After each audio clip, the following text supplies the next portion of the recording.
Another developing story we're watching, Title 42 is set to expire today. The pandemic-era policy allowed authorities to quickly expel certain migrants at the border. Now, the government estimates about 150,000 migrants are camped out in northern Mexico with more people on their way. David Culver shows us what it's like there ahead of the deadline.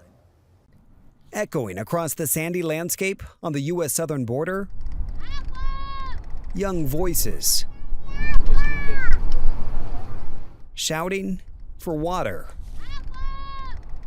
Already on Texas soil, technically, having already illegally crossed the Rio Grande, hundreds of migrants camp out between the barbed wire and the border wall, waiting to be processed for asylum.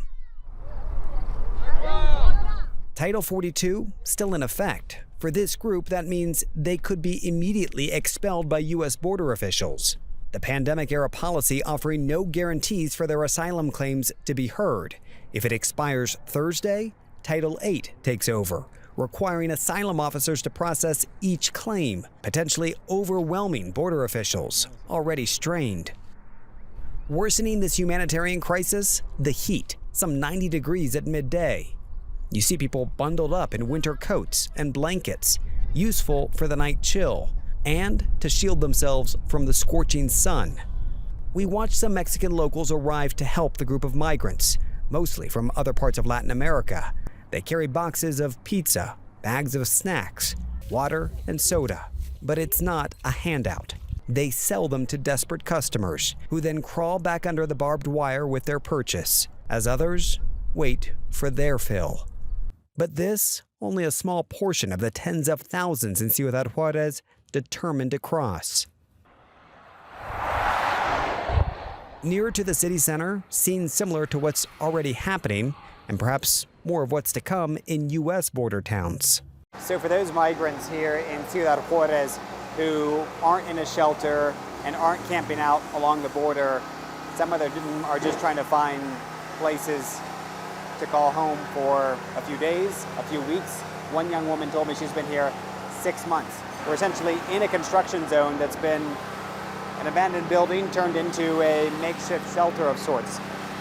A lot of tents around me. Some have used blankets to cordon off certain areas and then put a mattress if they're lucky, or just some bedding on the floor.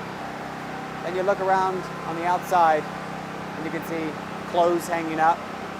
This is where they've set themselves up ahead of any potential crossing.